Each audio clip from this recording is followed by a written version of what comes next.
My name is Heather, and I am 24 years old. I never thought I would be telling a story about how my sister Catherine broke my rib during a fight in our parents' home. The worst part was not the searing pain or the blood soaking through my shirt. It was watching my mother snatch my phone away as I tried to call for help, laughing as she said those words I will never forget. My father just stood there calling me a drama queen while I struggled to breathe. If they only knew what would happen next. Before I continue my story, let me know where you are watching from in the comments below, and if this resonates with you, please like and subscribe to hear more stories of family betrayal and healing. Growing up with Catherine was never easy. Being 3 years older than me, she was always the golden child in our family. While I was just trying to find my place, Catherine was busy collecting accolades and praise from everyone around her. Our childhood home in suburban Boston was filled with trophies, certificates, and framed photographs, nearly all featuring Catherine and her endless achievements. From as early as I can remember, Catherine was positioned as the perfect daughter. She excelled in academics, consistently bringing home straight A's while I struggled with subjects like math and science. By the time she reached high school, she was class president, captain of the debate team, and still maintained her perfect GPA. Teachers would often ask me during roll call, "Are you Catherine Lewis' sister?" Their faces would inevitably fall when they realized I was not the academic powerhouse my sister was. Beyond academics, Catherine was naturally beautiful in ways I never felt I could measure up to. She had our mother's striking blue eyes and our father's height. Her hair was always perfectly styled, her skin clear, and she seemed to effortlessly attract friends and admirers. Meanwhile, I dealt with awkward teenage years braces and the constant shadow of being Catherine Lewis' little sister. The physical aggression began subtly. When we were younger, Catherine would pinch me under the dinner table when I spoke too much, or twist my arm when no one was looking. If I cried out, she would quickly compose herself, putting on an innocent face that my parents always believed. "Heather is just seeking attention," she would say, and they would nod in agreement. As we grew older, the incidents became more calculated. Catherine would borrow my things without asking, and return them damaged if at all. Once she borrowed my favorite sweater, a soft purple cardigan I had saved up for months to buy, and returned it with a large bleach stain. When I confronted her, she simply shrugged and said, "It looks better this way anyway." When I complained to my parents, my mother sighed and said, "You should be flattered she wants to wear your clothes. Besides, it is just a sweater." Another time I found my journal pages torn out and scattered across my bedroom floor. I knew immediately it was Catherine, as she had threatened to expose my private thoughts to her friends the day before, when I refused to let her copy my English assignment, one of the few subjects where I outperformed her. When I stormed into her room demanding an explanation, she calmly denied it. Later at dinner, she suggested that perhaps I had done it myself for attention. My father nodded, saying, "You have always had quite the imagination, Heather." These patterns continued throughout high school. I learned to hide my belongings, to keep my achievements quiet, to avoid Catherine feeling threatened, and to find my own path where I would not be compared to her. I turned to art, discovering a passion for painting and photography that gave me a sense of identity separate from academics where Catherine dominated. My parents rarely attended my art exhibitions, but never missed a single one of Catherine's academic ceremonies. "Art is a nice hobby," my mother would say, "but it is not going to get you into an Ivy League school." Meanwhile, they spent thousands of dollars on prep courses for Catherine LSAT exams. When Catherine was accepted into a prestigious law school, our entire extended family celebrated with an elaborate dinner. My acceptance into art school the same year was acknowledged with a quick, "That is nice, dear," before the conversation returned to Catherine's future legal career. I remembered hiding in the bathroom that night, tears streaming down my face as I heard the champagne corks pop in Catherine's honor.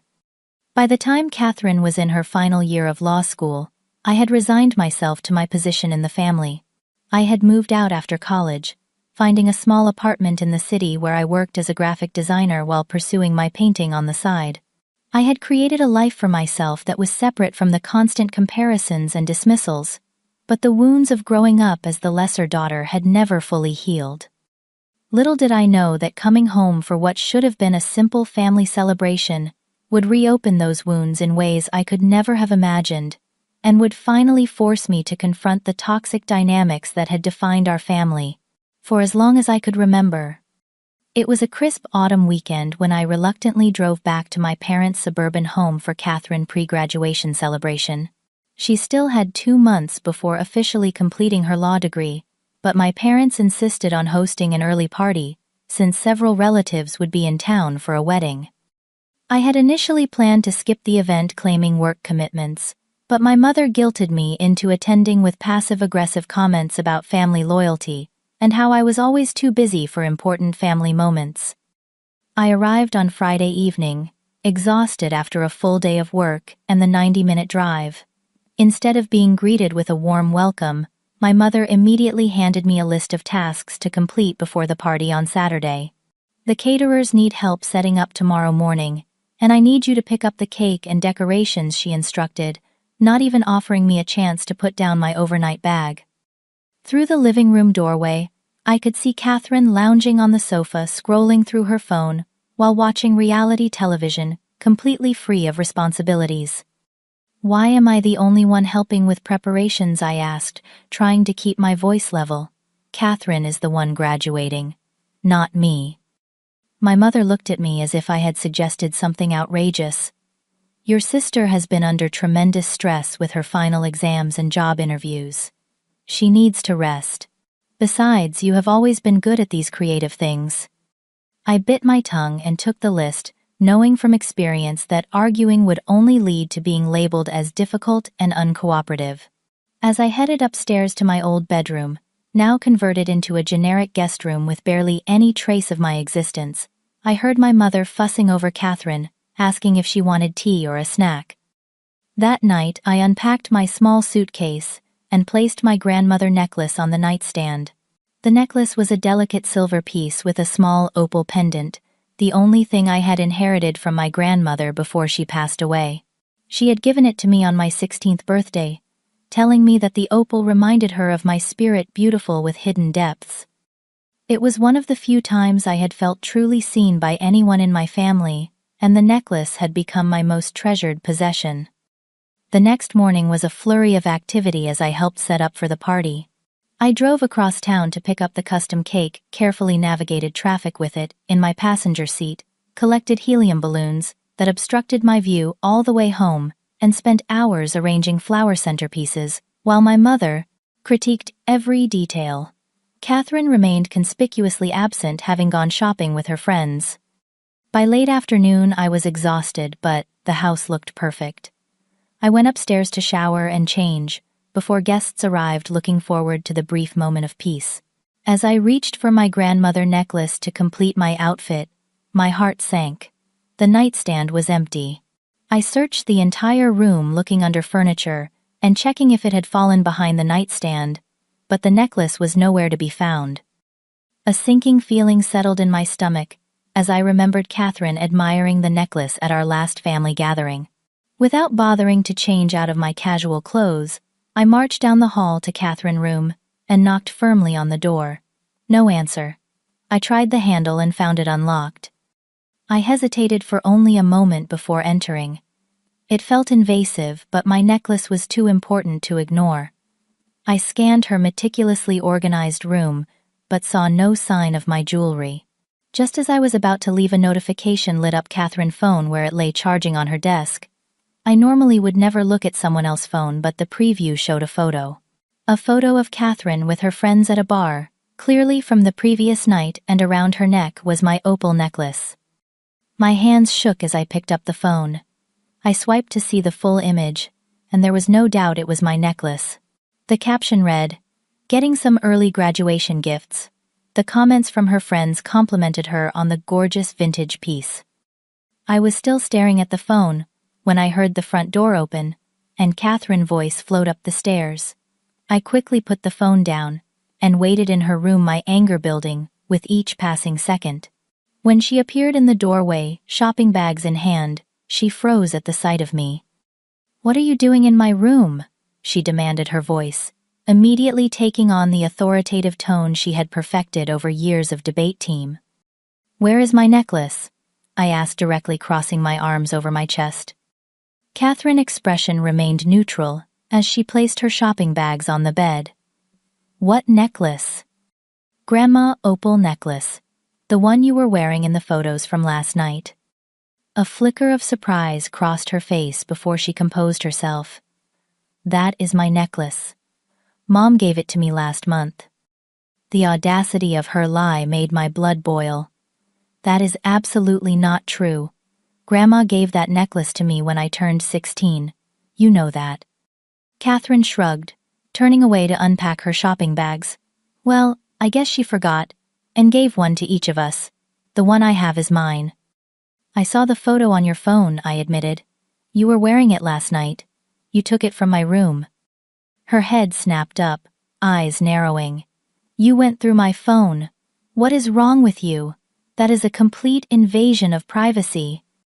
She was attempting to shift the focus, a tactic she had used successfully our entire lives. But this time I would not be diverted. "Return my necklace, Catherine. It is the only thing I have from Grandma." "You should not have been snooping in my room or my phone," she countered, her voice rising. "Maybe if you were not such a jealous little sister all the time, people would give you nice things too." The conversation rapidly deteriorated from there. Catherine continued to deny taking the necklace, then switched to claiming it was rightfully hers, then accused me of being materialistic and obsessed with stuff while she was focused on building a meaningful career. With each shifting argument, my frustration grew. By the time our parents called us down for dinner before the guests arrived, we were barely speaking. The tension was palpable as we sat at the dining table, my mother chattering excitedly about Catherine's job prospects, while my father nodded approvingly. Neither of them seemed to notice or care about the anger simmering between their daughters. When my mother asked me to help serve the appetizers, while Catherine continued sitting, something inside me snapped. "Why is it that I am always the one helping, while Catherine does nothing?" I asked, my voice sharper than intended. My mother looked startled. "Heather, this is your sister celebration. Why are you trying to create drama?" "This is not about the party," I said, placing my napkin on the table. "This is about Catherine taking my grandmother necklace without permission, and then lying about it." My parents exchanged confused glances before my father sighed heavily. "Not this again. You have always been jealous of your sister." "She went through my phone," Catherine interjected, her voice carefully calibrated to sound hurt. "I came home and found her snooping in my room." And just like that, the narrative shifted. My mother began lecturing me about respecting privacy, while my father shook his head disapprovingly. Not once did they address the actual theft of my necklace. As dinner progressed, the tension continued to build, setting the stage for what would become the most painful confrontation of my life. The guests had finally left after an evening of celebrating Catherine's impending law school graduation.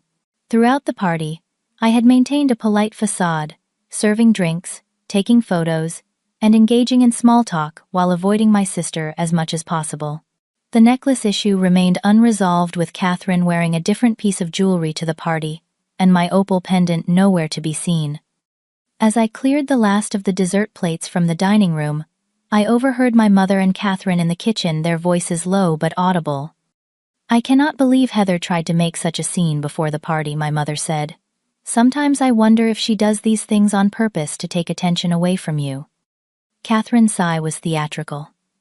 "She has always been this way, Mom. Remember when she claimed I tore up her journal in high school?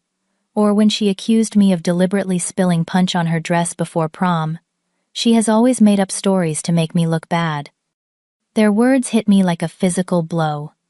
Not only was Catherine continuing to lie, but she was rewriting history, painting me as the perpetual antagonist. The destroyed journal had been real. The ruined prom dress had been real. All of it had been real. But over the years, Catherine had managed to convince our parents, and perhaps even herself, that I was the problem. I stepped into the kitchen, still holding a stack of plates. "I did not make anything up," I said, my voice surprisingly steady despite the anger coursing through me. "You took my necklace, Catherine. I want it back. Catherine rolled her eyes dramatically, while my mother made an exasperated sound. Not this again, Heather. The party is over. Can we please have one family gathering without your jealousy issues? This is not about jealousy, I insisted, placing the plates on the counter with more force than necessary. This is about Catherine taking something that does not belong to her, something irreplaceable to me, and everyone acting like I am crazy for being upset about it. Catherine crossed her arms, leaning against the refrigerator with casual confidence. If it meant so much to you, maybe you should have taken better care of it. Something in her tone made it clear she knew exactly what she had done. There was a smugness, a certainty that she would get away with it, just as she had gotten away with everything else throughout our lives. And she was right. Our parents were already sighing and exchanging looks that clearly said Heather is overreacting again. Just tell me where it is, I said, stepping closer to her. That is all I want. Tell me where my necklace is, and I will leave it alone. I do not have your precious necklace, Catherine replied, enunciating each word as if speaking to a child. Maybe you lost it. Maybe you sold it to pay your rent. How would I know? The insinuation that I would sell my grandmother gift, coupled with the dig about my financial situation, compared to her lucrative law career prospects, was the final straw. I moved toward her, my voice rising. Stop lying. I saw the photo, Catherine. You were wearing it last night. Catherine straightened up, using her slight height advantage to look down at me. You need to back off, she warned. You are embarrassing yourself. My mother stepped between us. Girls, that is enough. Heather, I think you need to calm down and stop accusing your sister. Of course you take her side, I said bitterly. You always take her side. My father entered the kitchen, attracted by our raised voices. What is going on in here? Heather is having one of her moments, my mother explained dismissively. I turned to my father, a last desperate attempt to find an ally. Dad, Catherine took Grandma's necklace, the one she gave me for my 16th birthday. I just want it back. My father sighed, running a hand over his face. Can we not do this now? It has been a long day, and I am tired of the constant bickering. This is not bickering, I exclaimed, frustration, making my voice crack. This is about something that matters to me, and no one in this family seems to care. Catherine stepped around our mother, moving closer to me. You always do this, she hissed. You always try to make everything about you. This weekend was supposed to be about my accomplishments, but somehow you have managed to turn it into another pity party for Heather. I did not ask for any of this, I shot back. I just want my necklace returned. Get over it, Catherine snapped, giving me a small shove with her hand. It is just a stupid necklace. The physical contact, however, slight, broke something loose inside me. Years of suppressed anger and hurt surged to the surface. I stepped forward, getting in her face. Do not touch me. Just admit you took it. Catherine shoved me again, harder this time. Get out of my face. I stumbled backward, but caught myself on the counter. Our parents were calling for us to stop, but their voices seemed distant as I focused entirely on my sister and the rage contorting her features. I had seen that look before many times throughout our childhood, always followed by some form of pain for me. Give me back my necklace, I demanded again, my voice shaking. What happened next seemed to unfold in slow motion. Catherine's face twisted with fury as she lunged forward, shoving me with both hands. I lost my balance, tumbling backward. As I fell, I felt a sharp, explosive pain as my side collided with the corner of the marble kitchen island. The impact knocked the wind from my lungs and sent me sprawling onto the tile floor. For a moment, everything went silent as I gasped for air. The pain in my side was unlike anything I had ever experienced, a white-hot agony that seemed to radiate through my entire body. I curled inward, one hand instinctively going to the source of pain. When I pulled it away, my fingers were smeared with blood. Oh my God, I heard my mother gasp. I looked up to see 3 faces staring down at me with varying expressions. My mother with shock, my father with confusion, and Catherine with something that looked disturbingly like satisfaction, before she quickly masked it with concern.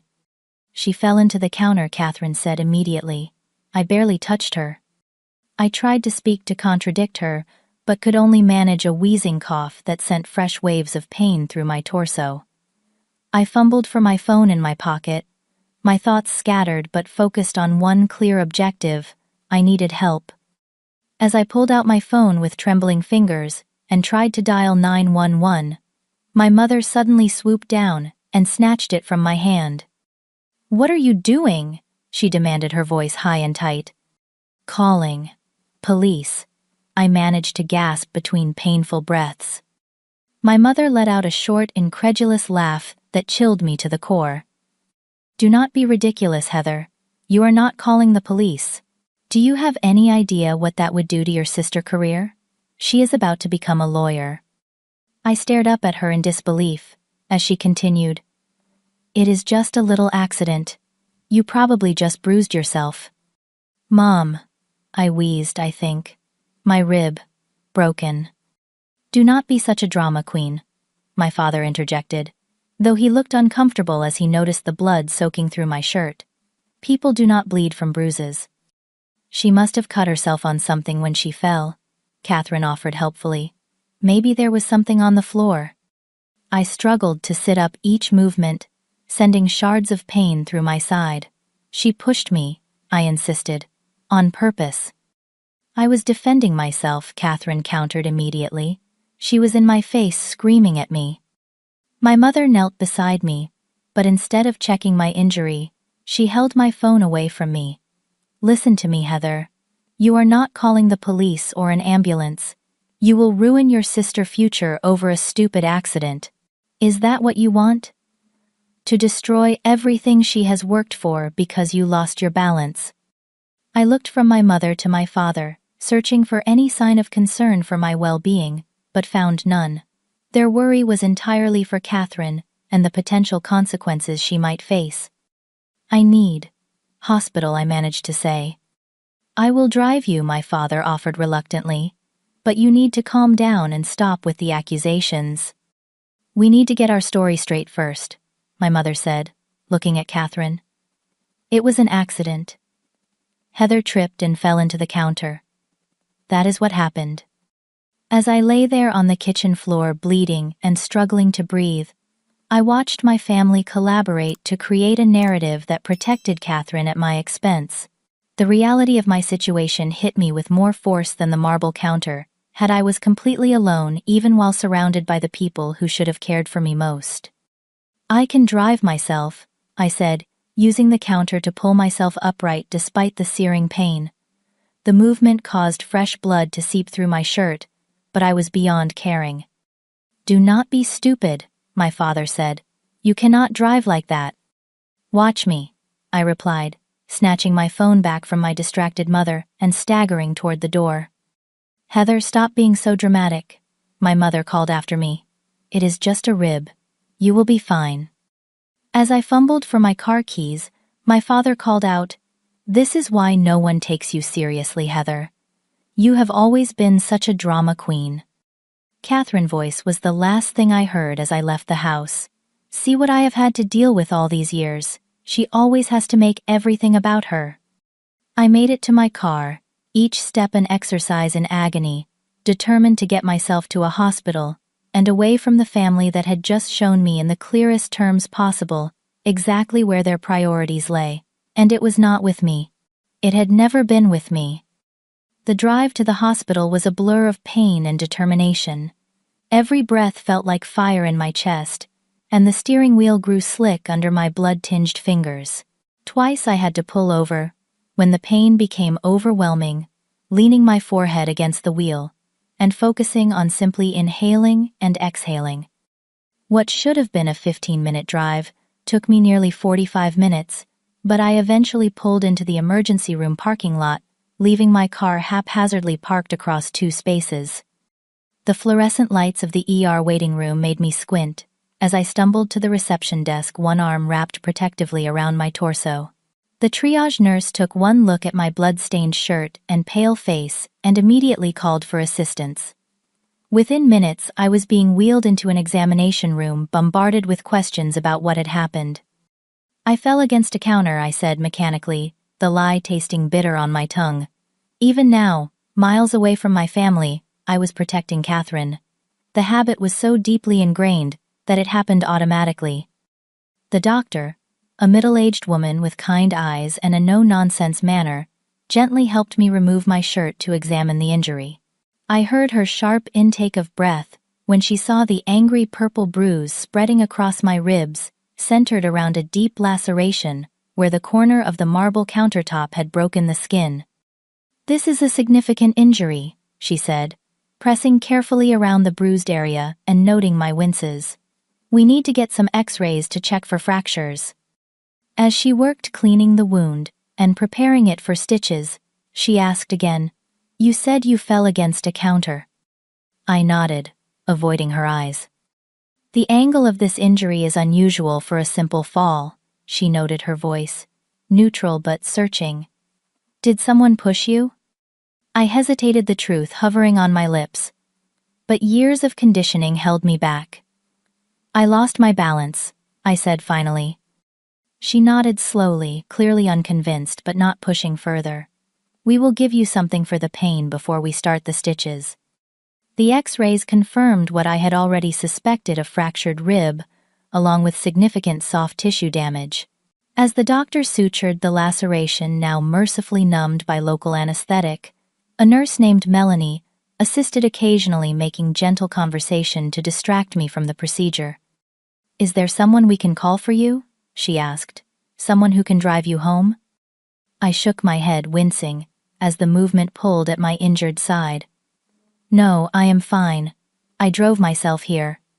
Melanie and the doctor exchanged a look that I could not quite interpret. "You should not be driving with this injury," the doctor said firmly. "The pain medication we are going to prescribe will make it unsafe for you to be behind the wheel." "I will call a taxi," I replied, though the thought of going back to my parents' house made me feel physically ill. As the doctor finished the last stitch and applied a dressing, she was called away to another patient. Melanie stayed behind to help me into a hospital gown, since my shirt was ruined with blood. "The doctor has to file a report for injuries like this," Melanie said quietly as she worked. "Standard procedure." I felt a flutter of panic. "A report?" She nodded, her eyes meeting mine. "When we see injuries that could be the result of violence, we are required to document it." "It was an accident," I insisted, the familiar words feeling hollow. Melanie's hands stilled on the ties of the gown. "I had a sister who used to accidentally hurt me too," she said softly. "For years I covered for her, made excuses, blamed myself." I looked up sharply, surprised by the personal revelation. "I recognized the look in your eyes when the doctor asked if someone pushed you," she continued. "It is the same look I used to see in the mirror." My throat tightened, unexpected tears threatening to spill over. "What happened?" I asked, my voice barely audible. "Eventually I stopped protecting someone who was hurting me," she said simply. "It was the hardest and best decision I ever made." She handed me a card with a phone number. "This is for a support group for people dealing with family violence. You do not have to call, but I wish someone had given me this years ago." I clutched the card, nodding wordlessly as the first tears escaped. "Your rib will heal in about 6 weeks," Melanie added, her voice gentle. "But the other injuries, the ones no one can see, those take longer, and they do not start healing until you acknowledge them." After receiving care instructions, pain medication, and a follow-up appointment, I called a rideshare service, rather than attempting to drive home. The thought of returning to my parents' house filled me with dread, but I had left my overnight bag there, and I needed clean clothes before making the drive back to my apartment in the city. It was nearly midnight when I arrived back at the house. I had hoped everyone would be asleep, allowing me to slip in, gather my things, and leave without confrontation. But as the car pulled away, I saw that lights were still on in the living room. I entered quietly, moving gingerly to accommodate my bandaged torso. My parents and Catherine were sitting in the living room, their hushed conversation stopping abruptly when I appeared in the doorway. "Where have you been?" my mother demanded, as if I were a teenager breaking curfew rather than an injured adult returning from the hospital. "Getting medical attention," I replied flatly. "You could have just said you were going to the hospital," my father said, his tone suggesting I had somehow inconvenienced them. "We were worried." The absurdity of his statement nearly made me laugh, but the movement would have been too painful. "Were you?" "Because no one called or texted to check on me." An uncomfortable silence followed, broken only when Catherine asked with artificial concern, "Are you okay?" I looked at her directly, taking in her perfectly composed expression, not a hint of genuine remorse visible. "I have a fractured rib and needed 7 stitches. My mother gasped softly. "Surely you are exaggerating." "Would you like to see the medical report?" I asked coldly. "Or the stitches?" "There is no need for that," my father interjected quickly. "Accidents happen. The important thing is that you are okay." "I am not okay," I said quietly. "I am injured, and none of you seem to care. You were more worried about Catherine's potential legal problems than about the fact that I was bleeding on your kitchen floor." "That is not fair," my mother protested. "We offered to drive you to the hospital." After trying to convince me not to go at all, I reminded her. After laughing and telling me not to call for help because it might ruin Catherine's future. "You are taking things out of context," my father said, frowning. "Everyone was upset. Things were said in the heat of the moment." I shook my head, too tired and in too much pain to argue. "I am going to get my things and leave." "Now, it is the middle of the night," my mother said. "That is ridiculous. You can barely stand up straight. Stay until morning at least." "I am not staying in this house another minute," I replied. As I turned to head upstairs, I overheard Catherine whisper to our parents, "Should we be worried about her talking to the police?" My father murmured back, "I do not think she would go that far. She knows it would tear this family apart." My mother added, "We just need to make sure she understands that it was an accident. If she starts telling people Catherine attacked her, it could ruin everything." Their words followed me up the stairs, each one a fresh wound to my already battered heart. In my room, I quickly gathered my belongings, moving on autopilot, despite the pain that accompanied every motion. As I zipped my overnight bag, I caught sight of my reflection in the mirror. Pale, disheveled, with dark circles under my eyes, and a hospital bracelet still around my wrist. But beyond the physical evidence of the evening's trauma, I saw something else in my expression. A clarity that had not been there before. For years I had allowed myself to believe that somewhere beneath the favoritism and dismissal, my family still loved me. That if things were truly dire, they would prioritize my well-being. Tonight had shattered that illusion completely. The truth was stark and undeniable in the hierarchy of our family. I was at the bottom. My pain was inconvenient, my needs secondary, my voice unheard. As I made my way back downstairs with my bag, my family fell silent once again. No one offered to help me carry my things despite my obvious difficulty. No one suggested it might be unsafe for me to drive in my condition. No one apologized. "I will be in touch about the necklace," I said, as I reached the door, a final reminder that I had not forgotten the catalyst for the evening's events. "For God's sake, Heather, let it go," my father said, with exasperation. "Is a piece of jewelry really worth all this drama?" I looked at him for a long moment. This man who had never stood up for me, who had always taken the path of least resistance, even when it meant dismissing his younger daughter's legitimate grievances. "It was never about the necklace," I said quietly. "It was about being valued, about being heard, about being treated with basic respect." With that, I walked out the door, leaving behind not just my childhood home, but the last lingering hope that my family would ever be what I needed them to be. The realization was painful, but within that pain was the seed of something else, something that felt surprisingly like freedom. The week following the incident was a haze of pain medication, fitful sleep, and quiet contemplation in my small apartment. Each breath reminded me of what had happened, the physical pain, a constant companion to my emotional turmoil. I called in sick to work using vacation days I had been saving for a trip I now had no interest in taking. Instead, I used the time to think about my life and my family. On the third day, when the fog of prescription painkillers began to clear, I found myself pulling out boxes of old journals from the back of my closet. I had been a dedicated diarist from the age of 10, documenting my thoughts and experiences through adolescence and into early adulthood. I had stopped the practice after college, but years of entries remained preserved in these cardboard boxes. I sat cross-legged on my living room floor, surrounded by notebooks of various sizes and colors, and began to read. The entries started innocently enough, the musings of a child about school and friends. But as I progressed through the years, a disturbing pattern emerged. Page after page, detailed incidents with Catherine's small cruelties that individually might seem like typical sibling rivalry, but collectively painted a picture of sustained emotional and sometimes physical abuse. At 12, Catherine told my friends, "I still wet the bed." Everyone laughed at me at lunch. When I told Mom, she said I should learn to take a joke. At 14, Catherine ripped my science project the night before it was due because she said it was better than hers. Dad said I should have kept it in my room if it was so important. At 16, Catherine pushed me down the stairs today when I was wearing my new shoes. She said it was an accident, but she was smiling. My ankle is swollen, and I missed track practice. Mom said I should be more careful.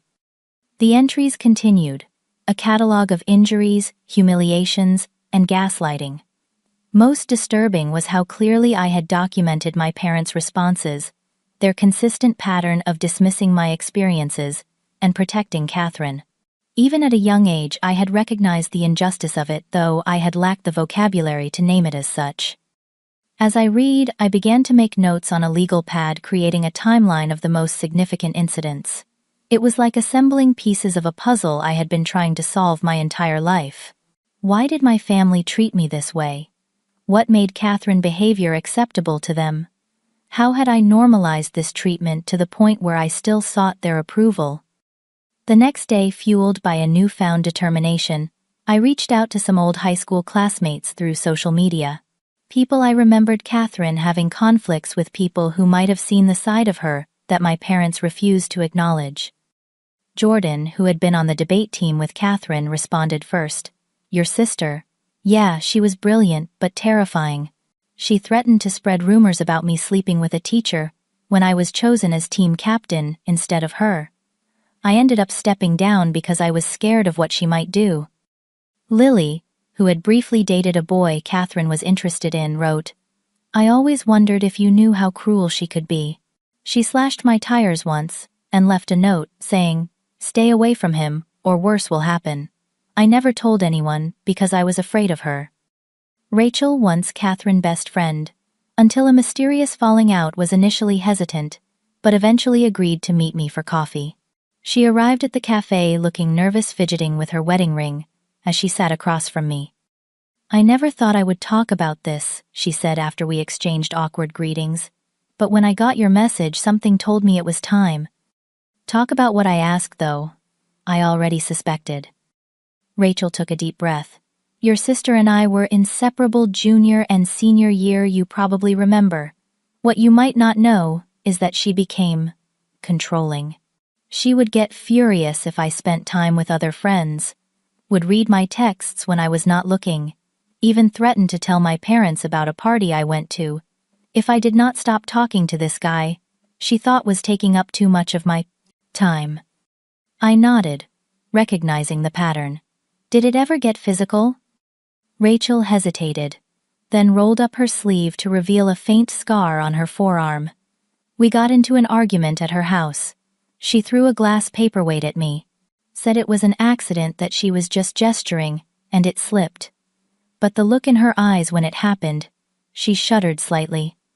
"I knew it was not an accident." "Did you tell anyone?" I asked. "I told my mom." "She called your parents." Rachel's expression turned bitter. Your mom said I must have provoked Catherine, that she would never do something like that intentionally. Your dad suggested I might have hurt myself for attention. After that, I just stayed away. Hearing Rachel's story was like looking in a mirror, the same patterns of behavior, the same dismissal and protection from my parents. It confirmed what I had always suspected, but had been conditioned to doubt. Catherine's behavior was not normal, and my parents' enabling of it had allowed it to escalate over years. My investigation continued, expanding to include Daniel, Catherine's ex-boyfriend from her undergraduate years. He was the most reluctant of all to speak with me, and when we finally connected by phone, his voice was guarded. I do not like talking about that time in my life, he said after I explained why I was reaching out. It was a dark period. Please, I said. I need to understand what happened. He was silent for so long I thought he might have hung up. Then, your sister is the only person who has ever made me afraid for my safety. She was charming, brilliant, the perfect girlfriend until she was not. She had these rages that came out of nowhere. Once she threw my laptop across the room because I liked a female classmate's post on social media.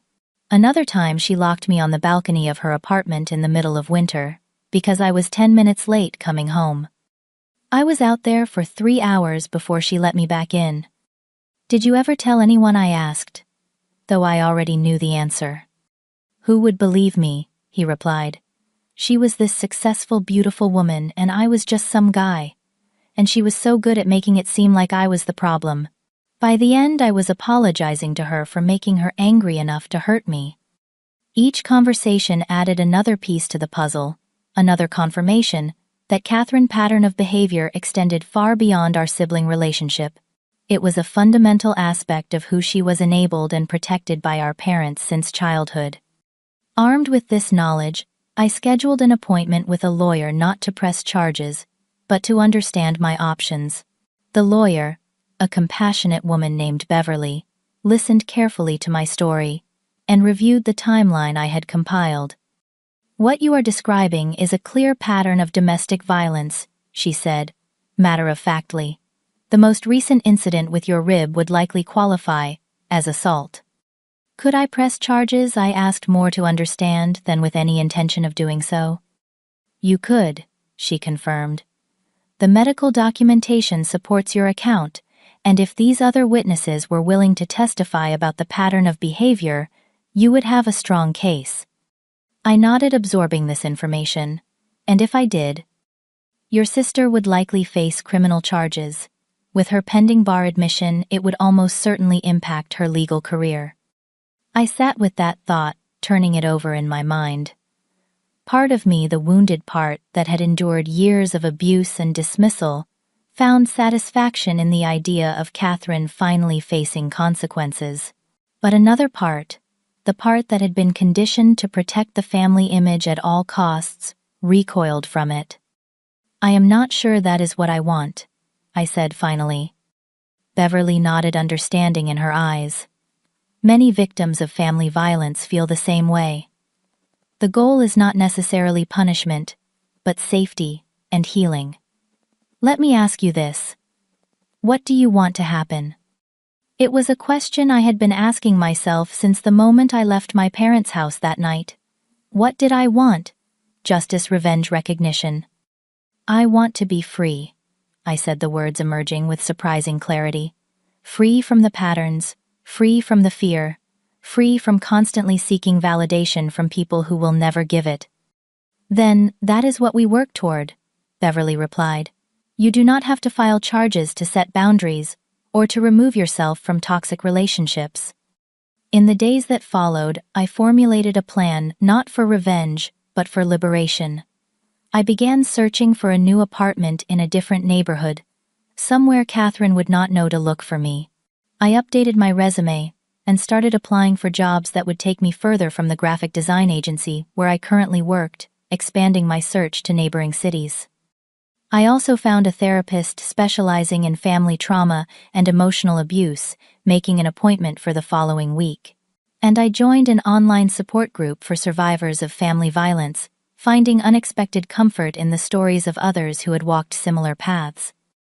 I did not call my parents or respond to their increasingly irritated messages asking why I was still making such a big deal about what had happened. I did not engage with Catherine's single text message asking if she could borrow my food processor for a dinner party she was hosting. Instead, I focused on building a future where I would no longer be defined by my role as the family scapegoat, where my worth would not be measured against Catherine accomplishments, where my pain would not be dismissed as drama. As my physical wound began to heal, so too did I begin the process of healing emotionally, of recognizing the patterns that had shaped my life and making the conscious choice to break them. The path forward was not clear, and I knew it would not be easy, but for the first time in my life, I was choosing myself, my safety, and my well-being over the facade of family harmony that had cost me so much. The invitation to Catherine Law School graduation arrived 6 weeks after the incident, an embossed card with gold lettering that seemed to mock me from my new mailbox. I had moved into a small but bright apartment across town, changed my phone number, and started a new job at a marketing firm that valued my creative input in ways my previous employer never had. The physical pain of my injury had subsided to a dull ache that only bothered me when I laughed too hard or moved too quickly, but the emotional wounds were still raw. I placed the invitation on my kitchen counter and stared at it for 3 days before making my decision. My therapist, Dr. Natalie, had encouraged me to trust my instincts, to recognize that I did not owe my family my presence simply because of blood ties. Family is earned, she had told me in our last session, and yours has not earned your loyalty or your forgiveness. Still, something inside me needed closure, a final opportunity to stand in my truth before walking away completely. I RSVP'd yes to the graduation ceremony, but declined the dinner invitation, knowing that the public setting of the university would provide some protection from confrontation. The morning of the graduation, I dressed carefully in a simple blue dress that made me feel confident, and collected my grandmother necklace, which had mysteriously appeared in my old bedroom at my parents' house after I moved out, though no one ever acknowledged taking it. I had retrieved it during a brief visit when I knew everyone would be out, using my old key to enter and exit without interaction. The ceremony itself was predictably celebratory. Catherine, resplendent in her cap and gown, beamed as she accepted her diploma. My parents, seated in a reserved section for families of honors graduates, applauded enthusiastically. I sat alone several rows behind them unnoticed, until the ceremony concluded and families began to gather on the lawn for photographs. My mother spotted me first, her expression cycling rapidly from surprise to wariness to a forced smile. "Heather, we did not know if you would come. You have been so difficult to reach lately." My father nodded stiffly beside her. "Nice of you to show up for your sister big day." Catherine approached, still wearing her graduation regalia, her face a careful mask of polite surprise. "I did not expect to see you here." "Congratulations," I said, simply maintaining a comfortable distance from all of them. An awkward silence settled over our small group, at odds with the jubilant celebrations happening around us. "We are having a small reception at the house," my mother finally said. "Nothing fancy, just family and a few close friends. You should come." It was not a genuine invitation, but a public performance of family unity offered only because others might overhear. "Actually, I already have plans," I replied calmly, "but I wanted to congratulate Catherine in person." "Plans more important than your sister graduation party?" my father asked, his tone carrying a familiar edge of disapproval. "Yes," I said, simply offering no further explanation or apology. Catherine's expression shifted subtly, a flicker of the anger I knew so well, passing across her features before she controlled it. "Well, thanks for coming to the ceremony at least. Though it would have been nice to have some support at the party too." "Support?" I repeated, the word hanging in the air between us. "That is an interesting choice of word." My mother glanced around nervously, clearly concerned about making a scene. "Perhaps we could discuss this another time." "There will not be another time," I said quietly. "That is actually why I came today, to say goodbye. Goodbye, my father echoed. Do not be dramatic, Heather. I am not being dramatic, I replied. I am making a choice to remove myself from a situation that has been harmful to me for as long as I can remember. Catherine let out an exaggerated sigh. Here we go again, always making everything about you. Catherine, my mother cautioned, glancing around at nearby families who might overhear. I took a deep breath, centering myself. I did not come here to argue or to disrupt your celebration. I came because I needed to say this to your faces, not in a letter or a phone call. I am stepping away from this family dynamic. I will not be attending holidays or family events. I will not be available for the usual patterns of criticism and dismissal. I am choosing myself, my well-being, and my future. My father frowned deeply. This is ridiculous. You cannot just decide to not be part of the family. Actually, I can, I replied, and I am. Because of one little fight, Catherine scoffed. You are really going to hold a grudge over an accident? I looked at her directly, holding her gaze. It was not an accident. We both know that. And it was not just one fight. It was a lifetime of abuse that everyone in this family normalized and enabled. Abuse, my mother hissed, stepping closer to me. Keep your voice down. How dare you throw around words like that? How dare I speak the truth, I asked. For once in my life I am daring to say what really happened, instead of accepting the version of reality that protects Catherine at my expense. Catherine stepped forward, her voice low and threatening. You have no idea what you are doing right now. I have worked too hard to let you ruin things with your petty jealousy. I recorded our last conversation, I said quietly. The one where you admitted taking my necklace and shoving me into the counter. The one where you threatened to make my life hell if I ever told anyone what really happened. Her face drained of color. You are bluffing. Am I? I held her gaze steadily. Would you like to find out? My mother grabbed my arm, her fingers digging painfully into my skin. Stop this right now. People are watching. I gently but firmly removed her hand. I am not going to press charges. I am not going to share the recording with anyone. I do not want revenge or justice or even an apology anymore. I just want peace. And the only way I can have that is by walking away. You cannot just cut us off, my father protested, his voice rising slightly. We are your family. Biology made us related, I replied. But your choices have made us strangers. I deserve better than what this family has offered me, and I am finally brave enough to seek it elsewhere. Catherine laughed, though the sound held no humor. So dramatic. Always have to make a scene. Do not you. Go ahead and leave then. See if anyone notices you are gone. I looked at her, this sister, who had caused me so much pain, and felt a strange sense of pity. I hope you find whatever it is that drives you to hurt people. I really do. But I will not be one of your victims anymore. With that, I turned and walked away, my steps lighter than they had been in years.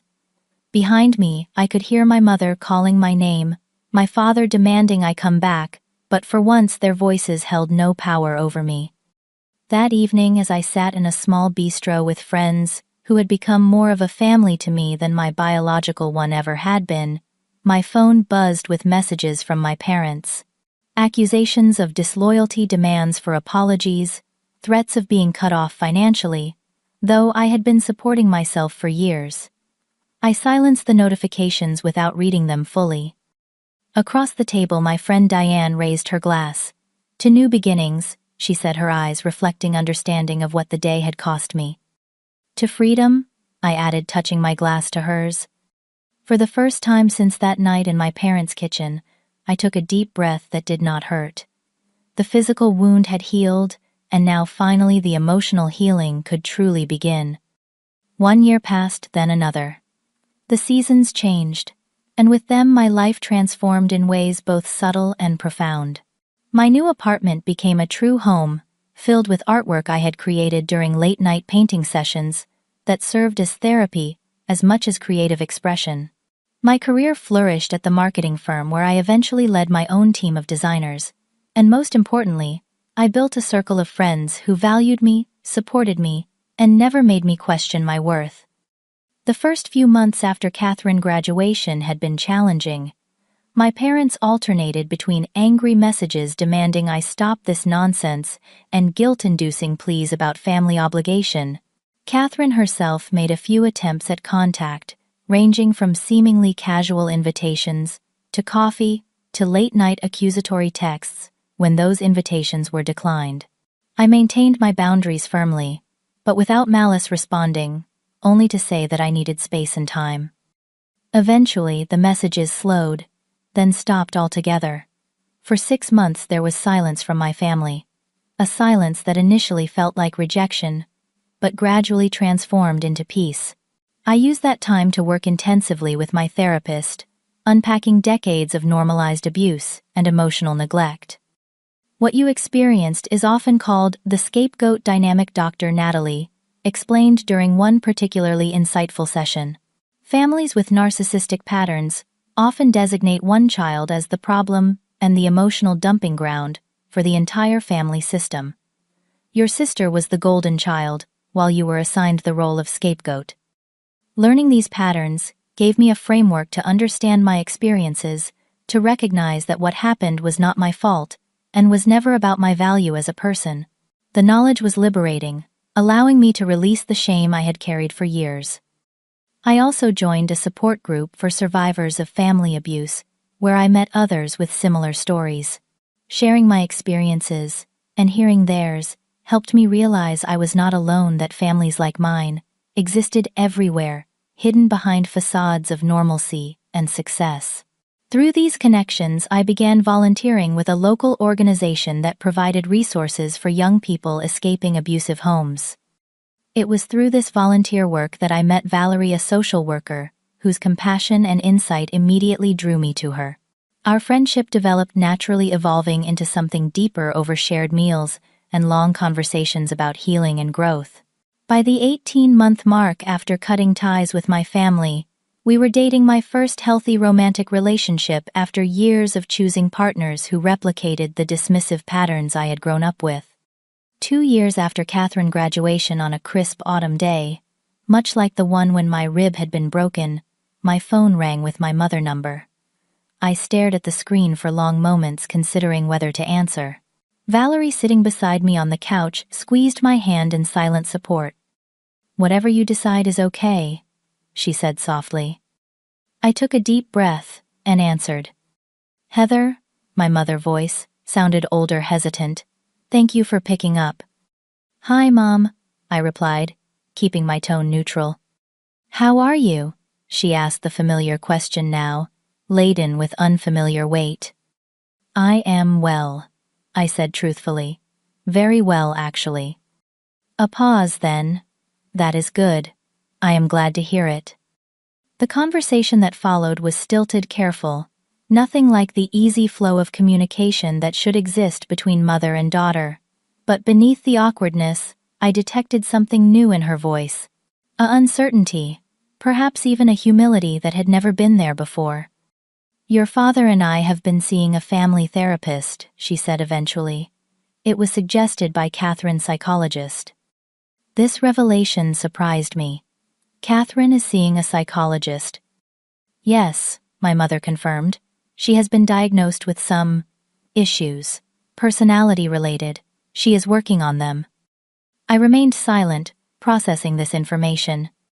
"Our therapist suggested that we may have enabled certain behaviors," my mother continued, each word seemingly difficult for her to voice. "That we may have contributed to an unhealthy dynamic between you girls." It was as close to an acknowledgement of wrongdoing as I had ever heard from her, though it still stopped short of a true apology. "I appreciate you telling me that," I said carefully. "We would like to see you," she said, "if you are willing. Not at the house. Maybe somewhere neutral. The therapist has offered to mediate." I considered the invitation, checking in with my own feelings. The anger that had once burned so fiercely had cooled over time, replaced by a steady determination to protect my hard-won peace. "I am not ready for that," I told her honestly. I am still working through a lot and I need more time. She did not argue or attempt to guilt me another small but significant change. I understand. Maybe someday. Maybe, I agreed. But I cannot make any promises. After we hung up, I sat quietly absorbing the conversation. Valerie waited patiently beside me. "How do you feel?" she asked eventually. Surprised, I admitted, but also cautiously optimistic. Not about reconciliation necessarily, but about the possibility that they are finally facing reality. "That is huge," Valerie said, "for them and for you." In the months that followed, I received occasional updates from my mother. Catherine was continuing therapy addressing her anger issues and manipulative behaviors. My parents were coming to terms with their role in enabling her and dismissing me. My father, always the more resistant to psychological concepts, was struggling but trying according to my mother. I maintained my distance, but allowed small points of contact, brief phone conversations every few weeks, always with clear boundaries, and always ended when I felt my peace being disrupted. I did not visit their home, did not attend family events, did not rush to rebuild bridges that had been burned through years of mistreatment. Instead, I focused on building my own life, one based on mutual respect, genuine care, and the freedom to be my authentic self. I continued creating art, expanding beyond graphic design, into painting and mixed media work that often explored themes of identity and liberation. I deepened my relationship with Valerie, finding in her the supportive partnership I had never thought possible. And I continued my volunteer work helping others find their way out of situations similar to the one I had escaped. 3 years after the breaking point, both literally and figuratively, I held my first solo art exhibition. The centerpiece was a series of pieces depicting the journey from constraint to freedom, from pain to healing. I did not invite my family, choosing instead to share this milestone with the chosen family I had built around me. But on the final night of the exhibition, as I was speaking with a potential buyer, I looked up to see my mother standing quietly at the back of the gallery, taking in my work with tears in her eyes. Our eyes met across the room, and she gave a small, respectful nod before turning to leave, understanding that this was my space, my triumph, and she was there only as an observer, not as a participant. That moment crystallized the most important lesson I had learned through my journey. True healing does not always require reconciliation or forgiveness. Sometimes it simply requires the courage to walk away to build something new from the ashes of what was destroyed. My broken rib had long since healed. The physical scar faded to a thin silver line along my side. The emotional scars had transformed too, not disappearing completely, but becoming part of the tapestry of my identity. Reminders of my resilience rather than my victimhood. I had learned that family is not defined by blood, but by behavior, by consistent acts of love and respect. I had learned that setting boundaries is not selfish, but essential for survival. And most importantly, I had learned that sometimes the greatest act of self-love is walking away from those who cannot or will not value you, as you deserve to be valued. My journey continues each day as I build a life based on my own terms, free from the toxic patterns that once defined me. The pain of that night in my parents' kitchen has transformed into something unexpected, a catalyst for growth and change that ultimately led me to a better place than I could have imagined. If you are watching this and recognize aspects of your own family in my story, please know that you are not alone. Your pain is valid, your experiences are real, and you deserve to be treated with dignity and respect. Breaking free is terrifying and painful, but on the other side of that fear is a life where you can finally breathe without pain, where you can become the person you were always meant to be. Thank you for listening to my story. If it resonated with you, please like this video and subscribe to hear more stories of transformation and healing. Share your own experiences in the comments if you feel comfortable, and remember that your story matters too. Sometimes the family we create for ourselves is the one that truly helps us heal. Take care of yourselves, and remember that choosing your own well-being is never selfish, it is survival.